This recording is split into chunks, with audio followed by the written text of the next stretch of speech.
Hey guys, Mrs. Stockdale here. We are continuing on with Charlotte's Web, and we are on chapter 16, and it's called Off to the Fair. The night before the county fair, everybody went to bed early. Fern and Avery were in bed by 8.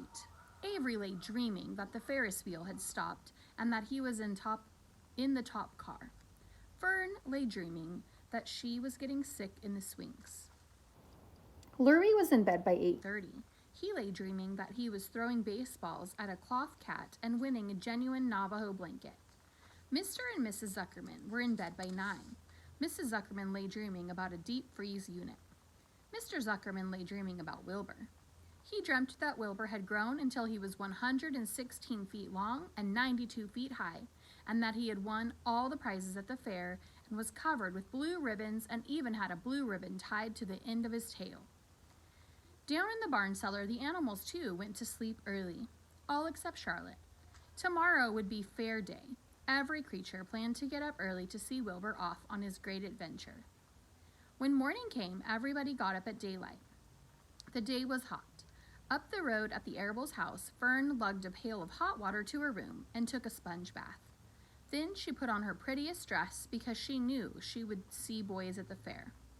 Mrs. Arable scrubbed the back of Avery's neck and wet his hair and parted it and brushed it down hard till it stuck to the top of his head, all but about 6 hairs that stood straight up.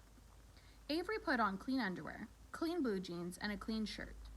Mr. Arable dressed, ate breakfast, and then went out and polished his truck. He had offered to drive everybody to the fair, including Wilbur. Bright and early, Lurvy put clean straw in Wilbur's crate and lifted it into the pig pen. The crate was green in gold letters. It said, Zuckerman's Famous Pig. And there's a picture of what Mr. Zuckerman was dreaming about his pig. Charlotte had her web looking fine for the occasion.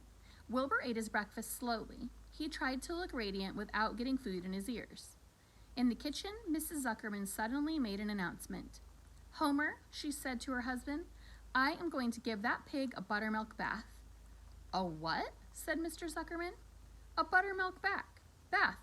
My grandmother used to bathe her pig with buttermilk when it got dirty. I just remembered.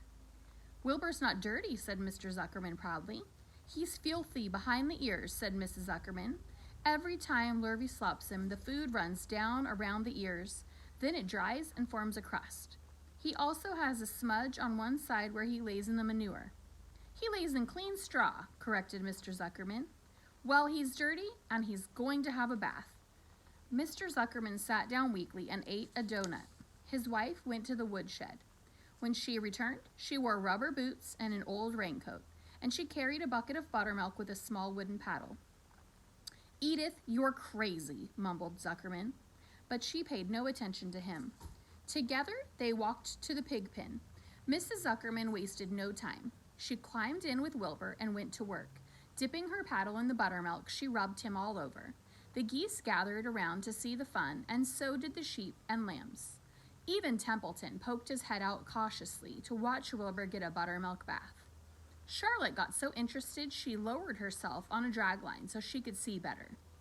Wilbur stood still and closed his eyes. He could feel the buttermilk trickling down his sides. He opened his mouth and some buttermilk ran in. It was delicious. He felt radiant and happy. When Mrs. Zuckerman got through and rubbed him dry, he was the cleanest, prettiest pig you ever saw. And there's a picture of Mrs. Zuckerman bathing him in the buttermilk. He was pure white, pink around the ears and snout, and smooth as silk. The Zuckermans went up to change into their best clothes. Lurvy went to shave and put on his plaid shirt and his purple necktie. The animals were left to themselves in the barn. The 7 goslings paraded around and round their mother. Please, please, please take us to the fair, begged a gosling. Then all 7 began teasing to go. Please, please, please, please, please, please. They made quite a racket. Children, snapped the goose, we're staying quietly at home. Only Wilbur is going to the fair. Just then Charlotte interrupted. I shall go too, she said softly. I have decided to go with Wilbur. He may need me. We can't tell what may happen at the fairgrounds. Somebody's got to go along who knows how to write. And I think Templeton better come too. I might need somebody to run errands and do general work. I'm staying right here, grumbled the rat. I haven't the slightest interest in fairs. That's because you've never been to one, remarked the old sheep. A fair is a rat's paradise. Everybody spills food at the fair. A rat can creep out late at night and have a feast. In the horse barn, you will find oats that the trotters and pacers have spilled. In the trampled grass of the infield, you will find old discarded lunch boxes containing the foul remains of peanut butter sandwiches, hard-boiled eggs, cracker crumbs, bits of donuts, and particles of cheese. In the hard-packed dirt of the midway, after the glaring lights are out and the people have gone home to bed, you will find a veritable treasure of popcorn fragments, frozen custard dribblings, candied apples abandoned by tired children, sugar fluff crystals, salted almonds, popsicles, partially gnawed ice cream cones, and the wooden sticks of lollipops. Everywhere is loot for a rat. In tents, in booths, in haylofts. Why, a fair has enough disgusting leftover food to satisfy a whole army of rats. Templeton's eyes were blazing. Is it true, he asked. Is this appetizing yarn of yours true? I like high living, and what you say tempts me. It is true, said the old sheep. Go to the fair, Templeton. You will find that the conditions at the fair will surpass your wildest dreams. Buckets with sour mash sticking to them, tin cans containing particles of tuna fish, greasy paper bags stuffed with rotten. That's enough, cried Templeton. Don't tell me any more. I'm going. Good, said Charlotte, winking at the old sheep. Now then, there is no time to be lost. Wilbur will soon be put into the crate. Templeton and I must get in the crate now and hide ourselves. The rat didn't waste a minute. He scampered over to the crate, crawled between the slats, and pulled straw up over him so he was hidden from sight. All right, said Charlotte, I'm next. She sailed into the air, let out a dragline, and dropped gently to the ground. Then she climbed to the side of the crate and hid herself inside a knothole in the top board. The old sheep nodded. What a cargo, she said. That sign ought to say Zuckerman's famous pig and 2 stowaways. Look out, the people are coming, umming, shouted the gander.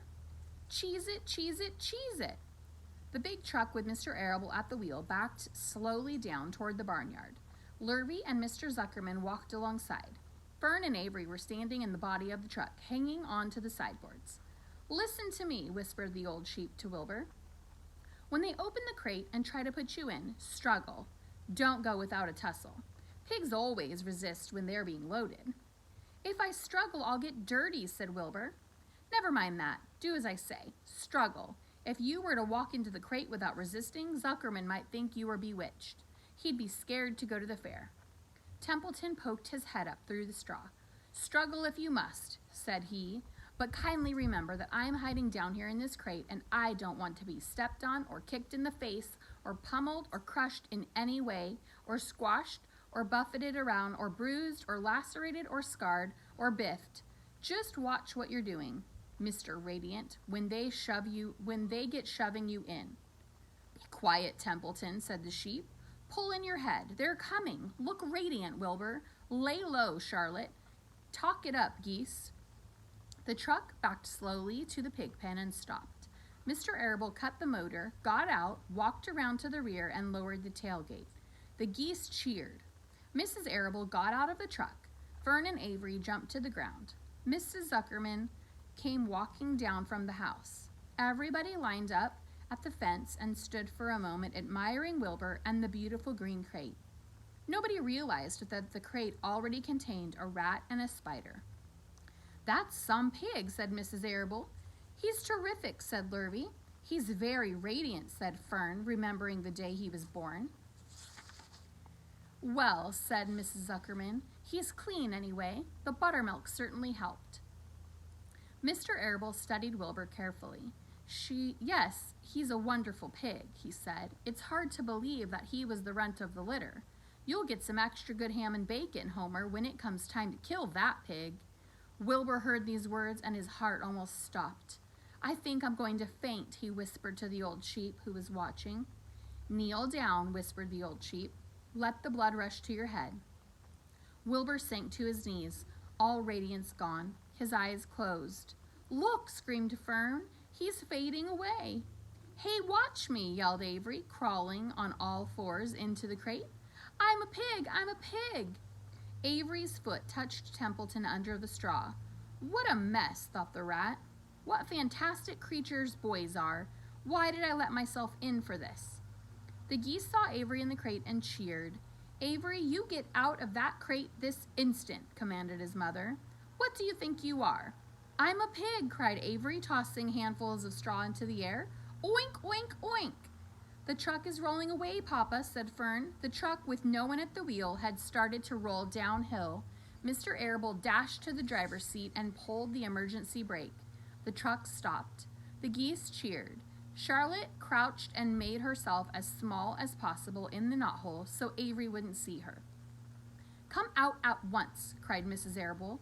Avery crawled out of the crate on hands and knees, making faces at Wilbur. Wilbur fainted away. The pig has passed out, said Mrs. Zuckerman. Throw water on him. Throw buttermilk, suggested Avery. The geese cheered. Lurvy ran for a pail of water. Fern climbed into the pen and knelt by Wilbur's side. It's sunstroke, said Zuckerman. The heat is too much for him. Maybe he's dead, said Avery. Come out of that pig pen immediately, cried Mrs. Arable. Avery obeyed his mother and climbed into the back of the truck so he could see better. Lurvy returned with cold water and dashed it on Wilbur. Throw some on me, cried Avery. I'm hot too. Oh, keep quiet, hollered Fern. Keep quiet. Her eyes were brimming with tears. Wilbur, filling the cold water, came to. He rose slowly to his feet while the geese cheered. He's up, said Mr. Arable. I guess there's nothing wrong with him. I'm hungry, said Avery. I want a candied apple. Wilbur's all right now, said Fern. We can start. I want to take a ride on the Ferris wheel. Mr. Zuckerman and Mr. Able and Lurvy grabbed the pig and pushed him head first toward the crate. Wilbur began to struggle. The harder the men pushed, the harder he held back. Avery jumped down and joined the men. Wilbur kicked and thrashed and grunted. Nothing wrong with this pig, said Mr. Zuckerman cheerfully, pressing his knees against Wilbur's behind. All together now, boys, shove! With a final heave, they jammed him into the crate. The geese cheered. Lurvy nailed some boards across the end so Wilbur couldn't back out. Then, using all their strength, the men picked up the crate and heaved it aboard the truck. They did not know that under the straw was a rat and inside the knothole was a big gray spider. They saw only a pig. Everybody in, called Mr. Arable. He started the motor. The ladies climbed in beside him. Mr. Zuckerman and Lurvy and Fern and Avery rode in back, hanging onto the sideboards. The truck began to move ahead. The geese cheered, the children answered their cheer, and away went everybody to the fair. So that was the last page of that chapter. The next chapter, chapter 17, is called Uncle, and we will be doing that one later. See you later, guys.